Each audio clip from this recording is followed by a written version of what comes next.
We've got Georgia on our minds, among other things. The breakdown starts now.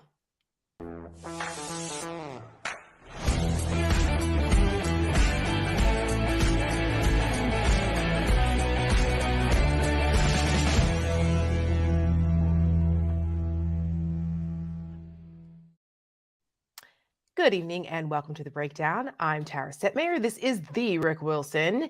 And we are talking primaries and lots of other stuff going on because it is Tuesday. That means that we have last week in the Republican Party, we've got headlines and we've got primaries to discuss, including Georgia, Alabama, Arkansas, Texas.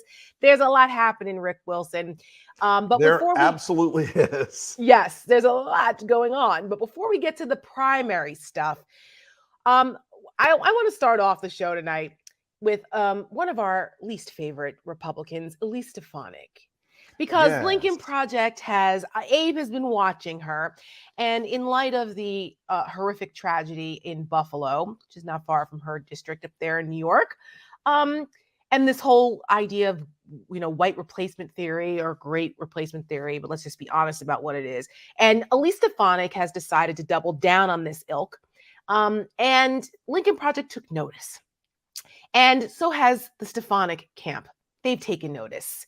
So has America's news media. Yes, so has the media. Lots of folks have taken notice of what Lincoln Project has decided to do, which is call her out on her nonsense and call out the corporations who are bankrolling it, similar to what we did with the January 6th insurrectionists. Well, let's add on now the racists out here pushing this despicable great white replacement theory that the shooter in Buffalo, the murderer, subscribe to.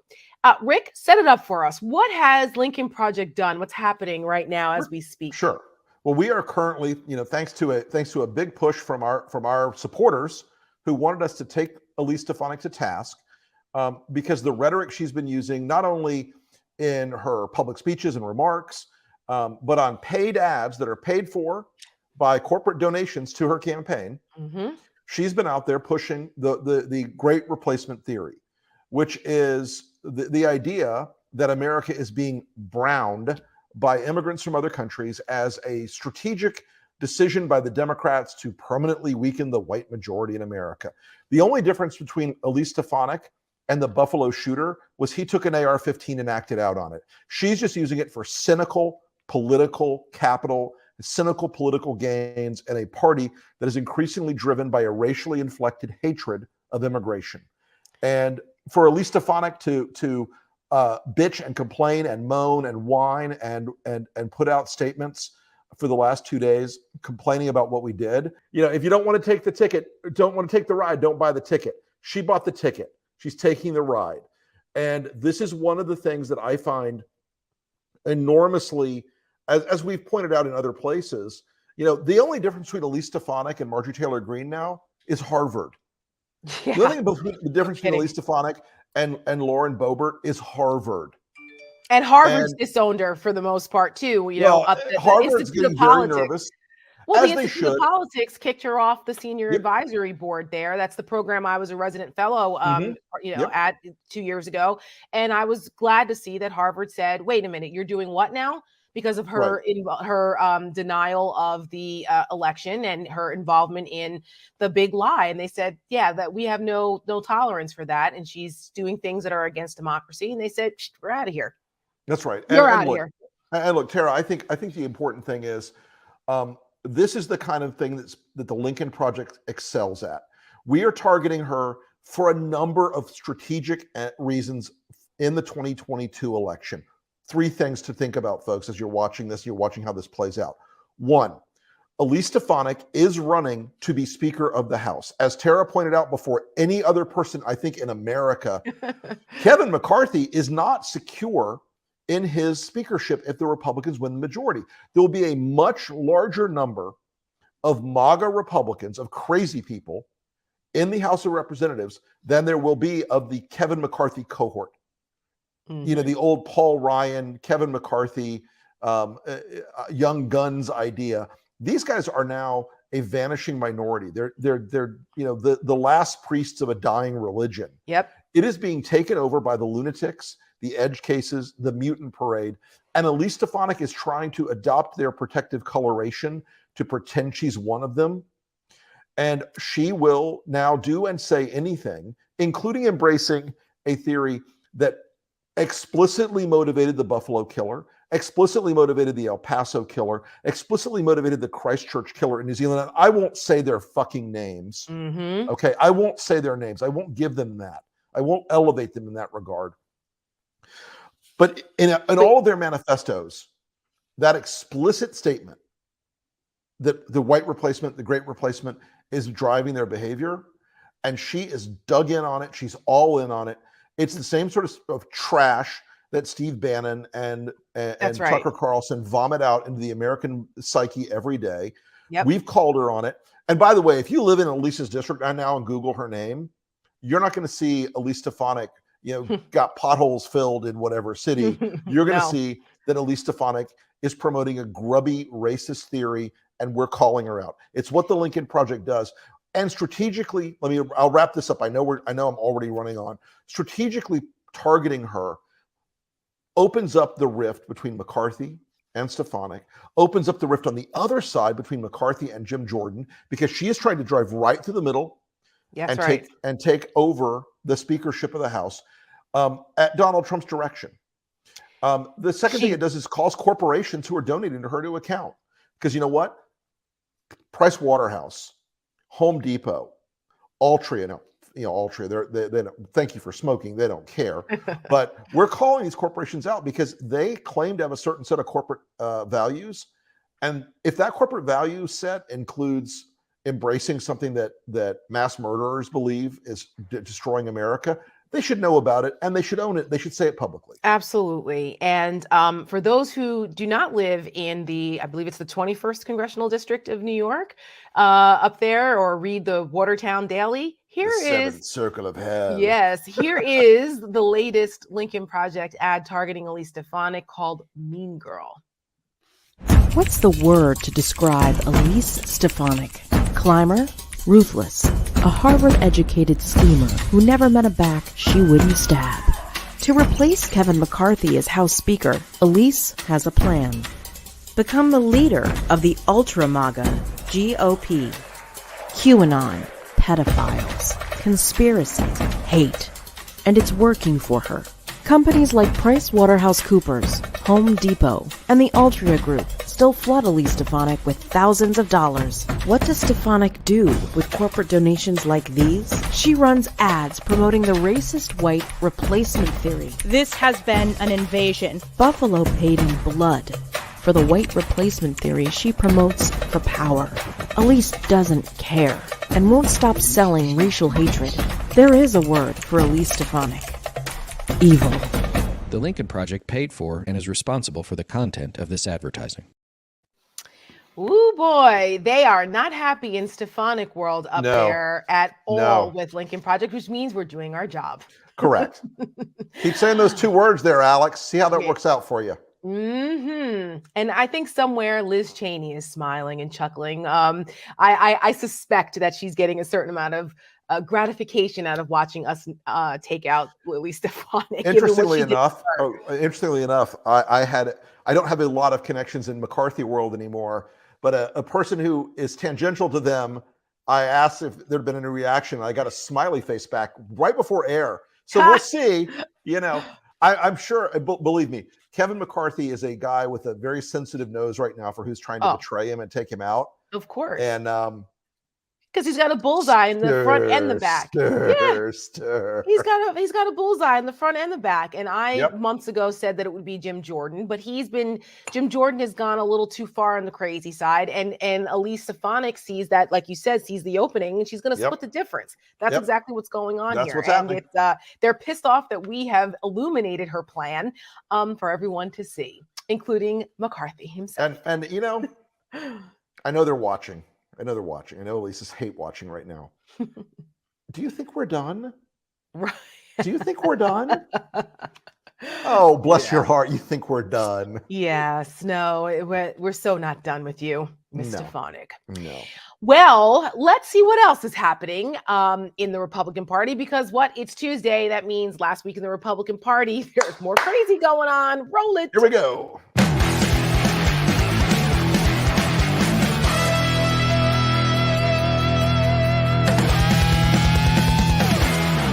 You cannot be a Christian and vote Democrat in this nation. They are God-denying demons that butcher babies and hate this nation. There are baby parts, and you don't want to talk about how they're being stored.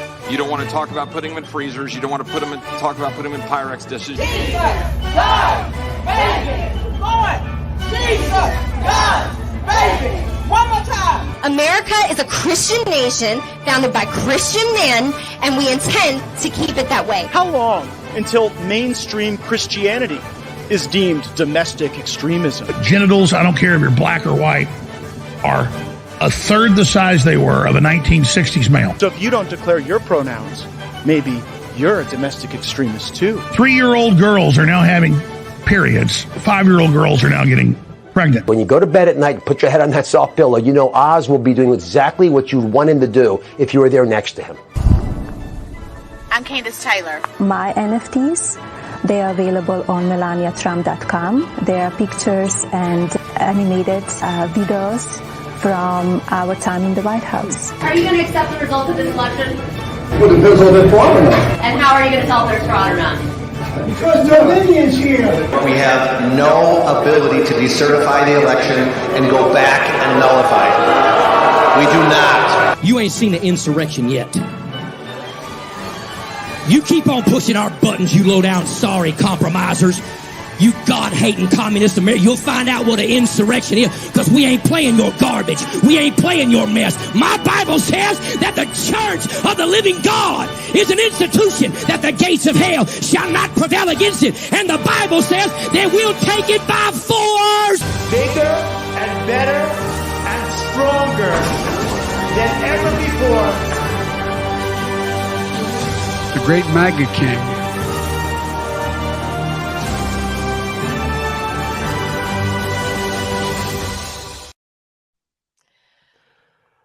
Can I just say that last animated piece? Holy fuck, what is wrong with these people? Yeah, there was so much in that. I mean, usually we make fun of it, but I have to tell you that this week there have been some things that have particularly alarmed me. And I was on MSNBC on the Sunday show this past Sunday with our good friend Michael Steele filling in for K-Part. And we were talking about this and how this radicalization of the Christian evangelical movement is really, really concerning. It's accelerating. And it is. It's accelerating at a rapid pace.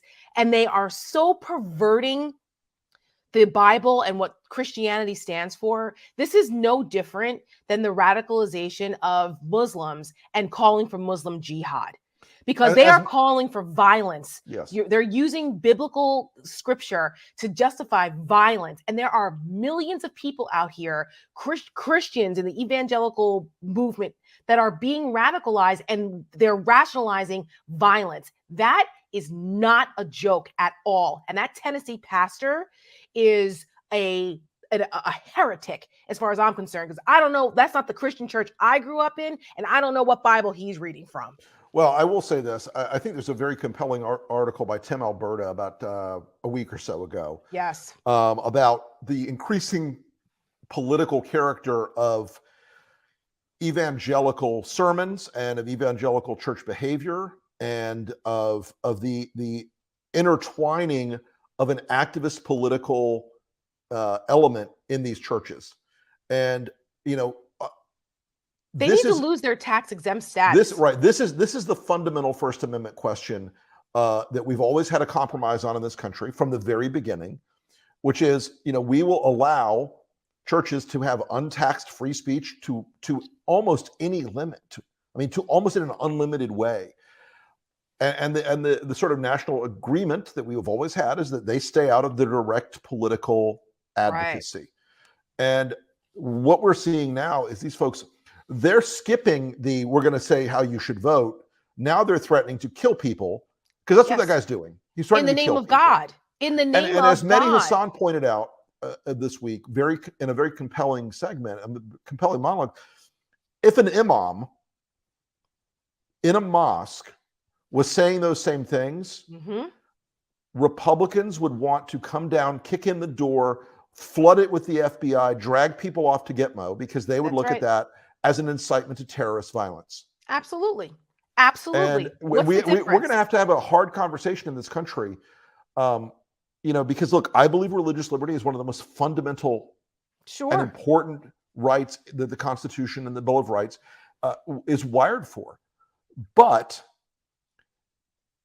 there is a point at which the advocacy for explicit political violence has been normalized and mainstreamed, and they're not kidding at this point. No, they're not joking around. It's not some like winking and nod, own the libs. That guy's dangerous. That's right. They're literally it's a call to arms. And January 6th was just the beginning of that. Just the beginning. So, we have to pay attention to this. Now, I know that our law enforcement agencies and, the counterterrorism folks and all of that are paying attention to this stuff. They have been for years, because this has been building up and building up and building up. But in the meantime, how much more blood is going to be spilled until we are able to beat this back? Because this is growing. It is growing. It's accelerating, and we can't just sit back now and make fun of it as compelling as that is to do. But it's bigger than that now, and it's part of the overall strategy of why we can't let these people gain power. There's a growing element of it in both the evangelical side and a smaller but vocal element in the Catholic side of the Christian religious experience in this country right now. And this idea of a church militant that not only engages in the direct political activity, it's not a matter of people manifesting their faith. It's not a matter of people living their Christian values. Once you go to this point of saying, if you don't do what we want, we will take you out. We will establish a Christian government in this country. That becomes a very different political equation. That becomes a very different American experience. And I think it is dangerous in the longer haul for religious liberty in a really fundamental way in this country. 100%. 100%. And this is just because their numbers are infinitesimally small. These are incredibly small factions. But then again, once you have these people who become sort of the white Taliban, it becomes a very different equation in the country. And we need to be very clear that we are not attacking Christianity or people's right to have their faith, and that's fine. What we are pointing out here is where it's crossing a line into an area of domestic terrorism and calls to action to take up arms and violence against people who disagree with you politically. That is not okay. I also think, and we established in this country, there will never be a religious test. Right. And there are people in that movement now who are saying that the only people who can lead, who can be elected, who can be in office, are people who agree with their specific evangelical Christian viewpoint. Listen, for people who don't watch The Handmaid's Tale, you should. But this is exactly what Gilead was about. This is exactly how Gilead came to be. And Margaret Atwood was scarily prescient with her dystopian series on that. And she has shocked herself. She's come out and said that when she wrote it back in the 80s, she never thought that it would actually happen. And here we are, very, very close to that, laying the foundation for something like that. It's crazy, but not. Anyway, in genital size, I mean, what these men over here are just trying to justify the fact that their wee-wees were this big to begin with. Has nothing to do with anything else. That's why they overcompensate. And what is with Melania Trump and the NFTs? I was waiting for her to have the fucking Christmas the Christmas decoration picture. You'll find all my NFTs available on my OnlyFans page. Oh my God, the worst. These people are the worst. Terrible. Speaking of the worst, so we have Rudy Giuliani. We have a January 6th update, and then we're going to move on to primaries. But Giuliani, poor Giuliani, he's just having a rough time of it. he's decided to finally go and testify in front of the January 6th committee, and he testified for like 9 hours or something. But he wouldn't give up any of the members of Congress that were involved in this. And I don't know how much useful information he gave, but he showed up though. I look, Rudy's in a pretty desperate situation right now. I'm told his revenue stream basically now is cameos in his podcast. He's desperate for Trump to pay his legal bills. I don't see where that's going to work out for him at the end of the day. Trump doesn't pay his own legal bills. Right. You think Giuliani thinks he's going to pay his? Get the fuck out of here. And I think he's trying to skate through a very narrow path. But, you know, as a guy who worked for Rudy in the 90s, you know, he used to be famously combative in all these press briefings he'd give, and famously combative with other you know, political figures. I get the impression he was not as combative in these hearings or in this depot as he had been in the past. Well, he's been pretty emasculated, Rick. Let's be honest. Right. I think Rudy's at a position in his life now where he really bet on the wrong horse. No shit. And there is a sense of I think a sense of desperation that he wouldn't have done this. Look, 10 years ago, or if Rudy had money in the bank, he would have told the 1/6 Commission to pound sand, fuck off. Right. He would have said, it's jerky and idiotic. I'm not doing it. And the phrase jerky and idiotic was a Rudyism that people from my era truly had memories of, strong memories of. But the desperation in his situation is trying to give up just enough so he doesn't have another set of contempt charges to deal with. And I think he's got his eye in the rearview mirror watching the DOJ sneaking up slowly behind him. Yeah. I mean, I think that he's just trying to lay the predicate for being a cooperating witness to spare himself any type of legal exposure. Right. And he doesn't want to violate. He can't afford to. He doesn't want to break privilege, but he also doesn't want to break rocks. Right. That's right. So pretty solid line, Wilson. Not bad. Yeah, not bad. You know, yeah. So somebody else and Mike Pence, and this is kind of a transition into the primaries a little bit, but Pence is out here also on this rehab tour trying to say how cooperative he was and how he stood up on January 6th and all this and that. And it's just part of this really interesting rehab tour for a bunch of these guys who think that they're going to run for president in 2024 and have some type of constituency. I still don't know who Mike Pence's constituency is, but besides him, Mother, and maybe two others. But, you know, this is like, we saw what you did. I'd be shocked if Mike Pence, and Jonathan Martin's article about it was a fascinating dive into Pence. It really was a very enlightening. In the New York Times, Jonathan Martin wrote a great piece about this whole story about why Pence would do this, what the chances are, and it really comes down to, you know, maybe the guy's just sort of marking time till he goes to Hillsdale. Maybe he's just sort of trying to find, you know, one last little way to separate himself from Trump without joining the Lincoln Project as an emeritus advisor. I mean, which we wouldn't take him, just so you all know. Yeah, we would torture him. We'd haze the shit out of him and go, nah, you're blackballed anyway. Right, that's right.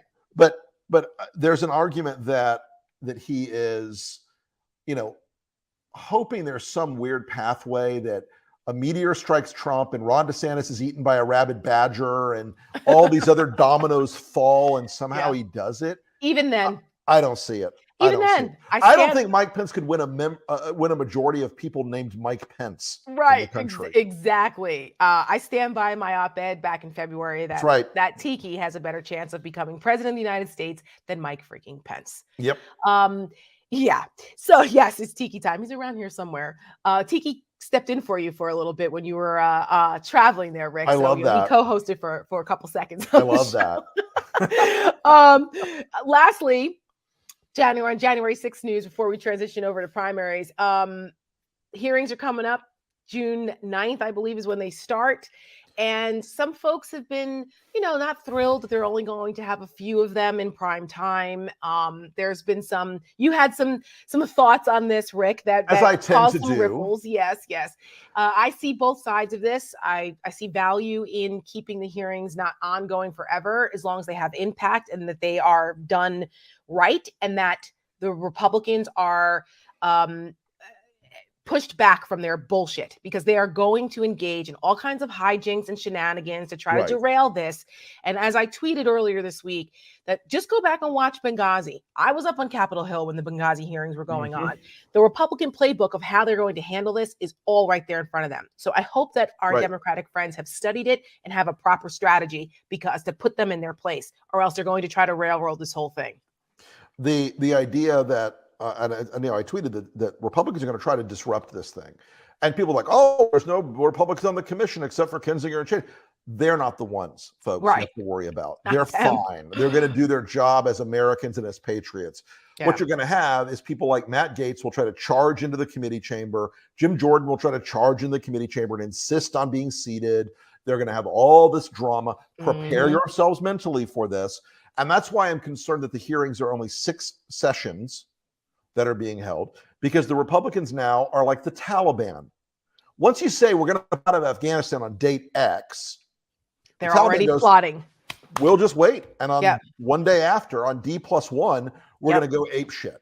So now you've given them plenty of time to try to do stunts and pranks and to go into the hearing week to try to change the subject, change the topic, burn the building down, cause trouble, cause shenanigans.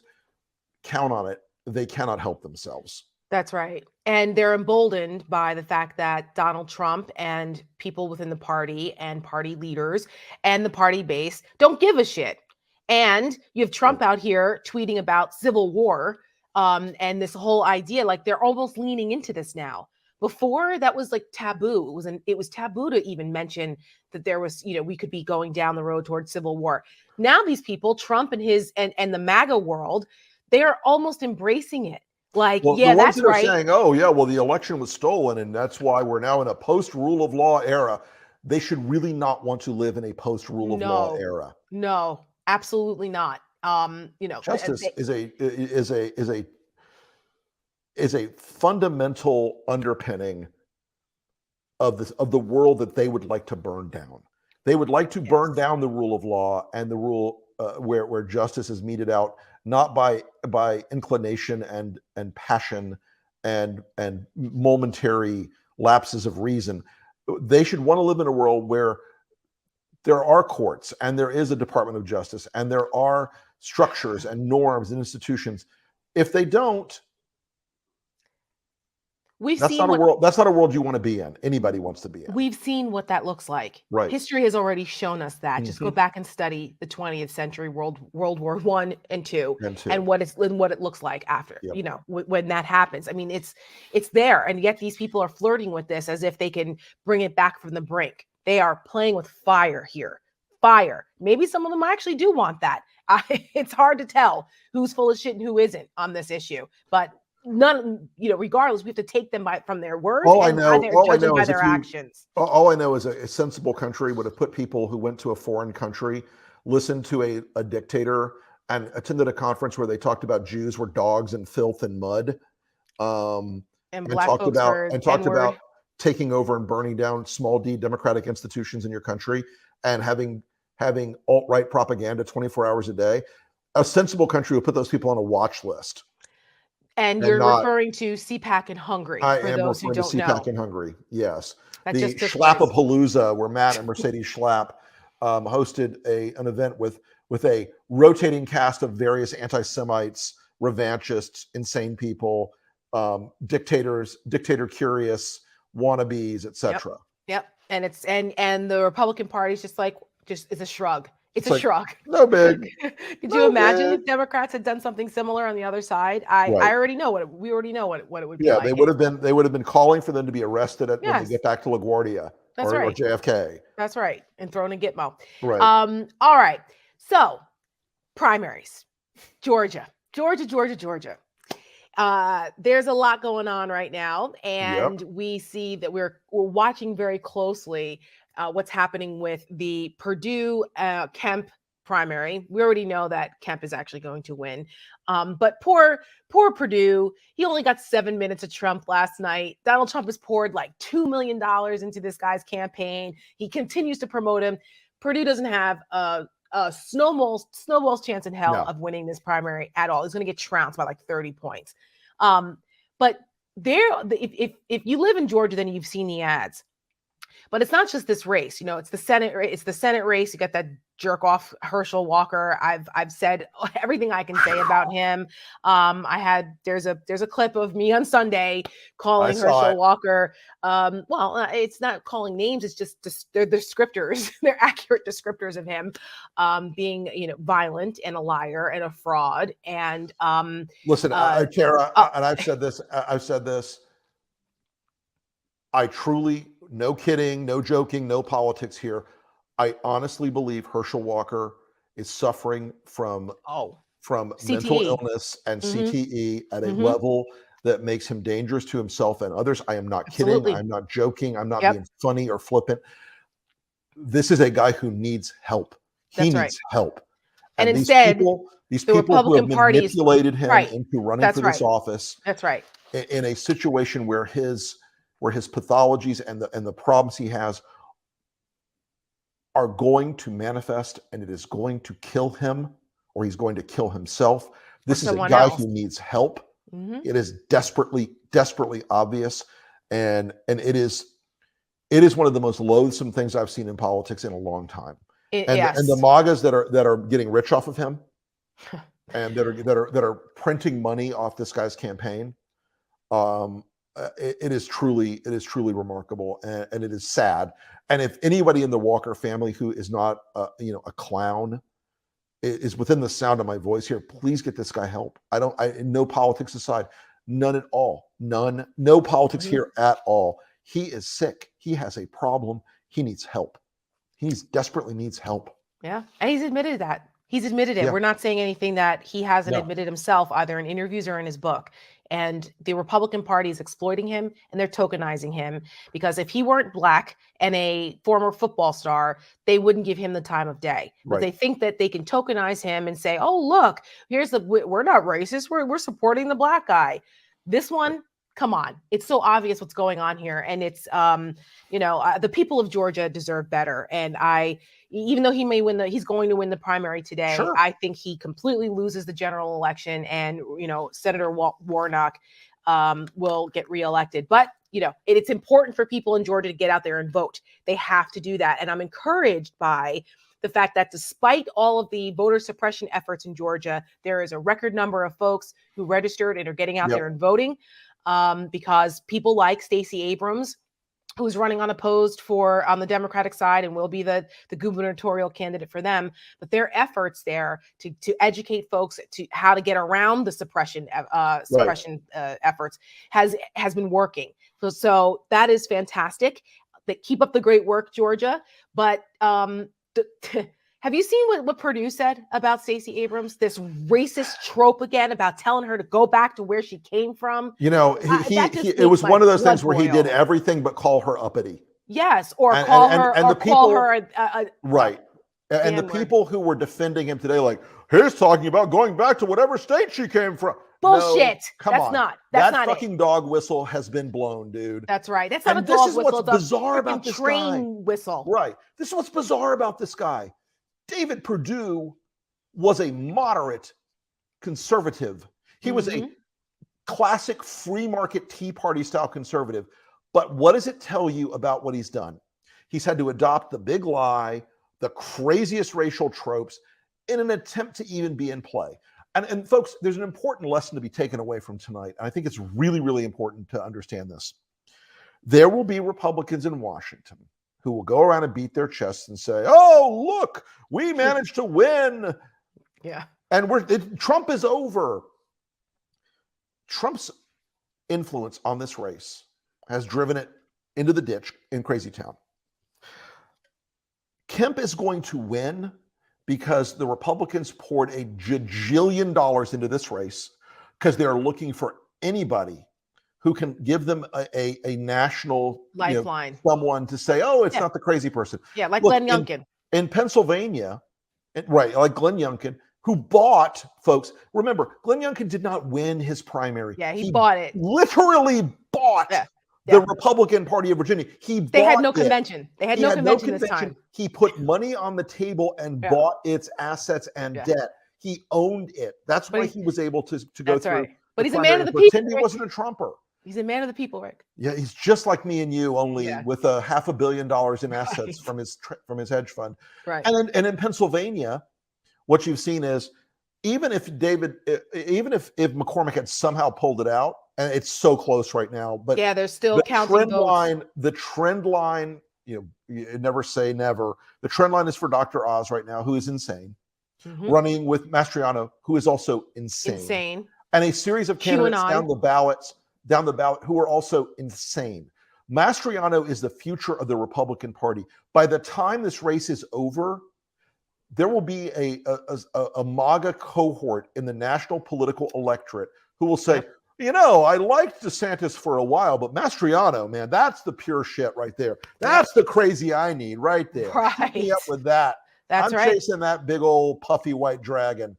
And listen, that whole takeover that we're seeing, right? Because there's more and more of these maggots that are running for office that we didn't see that before, right? We did not see that before. There was a fringe here and there. They are everywhere. Okay. It has metastasized. I've used this term many times. Trumpism has metastasized. That's why I quit the Republican Party. And now they are running January 6th and the big lie and all of that, those are badges of valor for these people. They are running on these platforms. That's right. So, Jody Heiss versus Raffensperger in Georgia for Secretary of State. These people are running for really important offices. I don't know how that's going to. I don't know how that Heiss Raffensperger race is going to come out. But folks, weirdly, in most election years in the before times, a Secretary of State's race was something we were like, okay, cool. Now it's existential. If Jody Heiss is the Secretary of State of Georgia and Democrats come out and vote for Joe Biden 10-1, she's going to declare it for Donald Trump. Of course. She's going to say, nope, Donald Trump won this race. Done and dusted. No doubt about it. These people running for Secretary of State in many of the states, the new Secretary of State of Florida is appointed. His name is Cord Byrd, B-Y-R-D. Yeah. His wife is a huge QAnon fan. The guy's got a freaking Parler account, for God's sake. He is a QAnon Mike Flynn goon. Yes. These people that are being put in Secretaries of State's offices make it all the more urgent that you get out there, register, check your registration, vote, make sure your vote was counted. This is the real deal now, folks. And for all the fun and games of the idea that somehow that the Republicans are going to install these people, you've got to be up there and you've got to vote to push back. You've got to make the win so big. Yes, you've got to make the win so hardcore that they can't go and say, oh, well, we think that there's X amount or Y amount of 2,000 mules. By the way, 2,000 mules is English for horse shit. and this idea that you're going to have these people like Jody Heiss responding and Cord Byrd in Florida responding to elections by saying, no, they were flawed or they cheated somehow. I'm just going to change it by fault. That's right. By fiat. And it's not just those states. It's all over Wisconsin, Arizona. Right. I mean, it's all over the place. It's countrywide. So wherever you live, I guarantee you there is some type of MAGA person that is running for an office that can impact your lives and impact your elections. So pay attention, as my grandfather would always say. Also, we have some things going on in Alabama with Mo Brooks, and you have. I would like to one last time in this election. I know that by the time you folks see this, it will almost be the closing time of the polls in Alabama. I would like to once again offer Mike Durant my total and complete endorsement. That's Mike Durant, the Lincoln Project's favorite candidate. Mike Durant. Thank you, Mike, for accepting my total and complete endorsement in this race. And folks, I'm fucking with him because he's an idiot. And it's I'm not serious about it. It worked. We drove the guy almost from a close from a close second to third place because he lied about me. He lied about me sending him a letter, which I didn't send him. Nope. And so now I have to punish him. Well, so he my fucked around total and and complete found out. endorsement once again for Mike Durant. And there you have it. Lastly, before we go, there's some fraud going on. There's been voter fraud. Rick, guess where it is? The great state of Florida. No, it's weird that somebody wrote a book in 2000. some guy in Florida wrote a book in 2000 telling Democrats how elections really work today. And they're not about their goddamn policy hard-ons, no matter what those policy hard-ons are. They're about how things really work. And I said, in the state of Florida, there are certain consultants, not me, who specialized in putting Green Party or independent party candidates into contested races. And those candidates would be in those contested races. Well, today, a Republican elected official in Seminole County, who's the head of the Seminole Party, who's running for state senate, his political consultant, and the candidate, the stooge candidate he put up in the race against Jason Broder in Orlando, and who is also tied into the entire Joel Greenberg, Matt Gaetz it's craziness a mess. in It's Seminole very County. Incestuous. They were arrested today. They've been charged with election fraud and campaign finance fraud and all these other things because they do this. If you spot a green candidate or a green walled candidate or any of these weird people that seem to be running television ads with no resources, no fundraising, no campaign, or putting out mailers or doing digital ads, you can bet they're Republicans. You got to keep an eye out. It's an institutionalized system of fraud. Yep. And this consultant that's arrested in this thing is not the only one. There will be more. There are other cases in Florida that are percolating, and we may bust some of those out in the immediate future. Well, I initially, when I asked you the question, I wasn't even talking about Florida. I didn't even see that yet today, but add that to the long growing list of Republican fraud. There is Michigan. The state of Michigan, there's a trouble in the GOP primary, the gubernatorial mess up there, where several candidates had a canvassing consultants that went out and got signatures for people to qualify for the ballot, and it's been found out that there were 68,000 fraudulent signatures, and it's multiple candidates. And this was the Secretary of State's office is investigating this, and they're looking at this closely. And now it's possible that, like, I think 4 or 5 of them, it's 68,000 of them on 10 candidates, 10 of the candidates, and some of them may no longer have enough valid signatures to be on the ballot. And the board of canvassers there in Michigan has 2 Republicans, 2 Democrats. They have to decide whether they can still qualify on the ballot. So this is just another example of that, and that's Michigan, where it came down to one brave Republican who voted to certify the election. Aaron, I never remember his name, starts with a V, who was super courageous. I can never pronounce his name. They kicked him off the board of canvassers. They didn't renominate him. They replaced him with some MAGA pro-Trump guy. But Michigan too. Now, I mean, it's like we said, it is metastasizing. So yeah, there's fraud out there on the Republican side. I get to see where this is happening in numbers like this for the Democrats. But before we close the show, I'm just hearing now that there's been a tragic school shooting in Texas. And I think it's important that we acknowledge that we send out our thoughts and prayers. I'm heartbroken at this. It looks like there are children that have been killed. It is Robb Elementary School in Uvalde, Texas. And this is developing as we speak right now, Rick. But I just, when are we going to stop hearing these kinds of things? This is just, well, we don't have the details on this yet. Right. So it's unfolding. But it is unfolding as we're recording the show right now. But my heart is heavy, and I pray to God it is not another racially motivated killer. You and me both. I pray it is not another person driven by this. Apparently, it is a Hispanic school. I don't know the details on that, but Anyway, I hope folks, I hope that the next time we're talking about this, that it's it's not another example of. I mean, it's horrible to this. live in a country where the idea that it's just a mentally ill person is better than if it's a racially motivated murderer. I know it's the sign of the times, unfortunately. Yep. But we wanted to send our condolences to Texas, and that's it for tonight's show. We have a town hall tomorrow that we hope everyone tunes into at after we're speaking, and it's going to feature Maya May, Reed Galen, Trygve Olsen. They're going to be talking about the elections.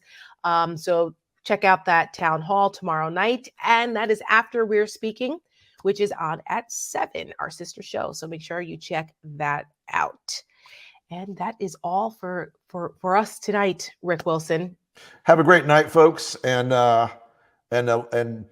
we will see you again on Thursday. Indeed.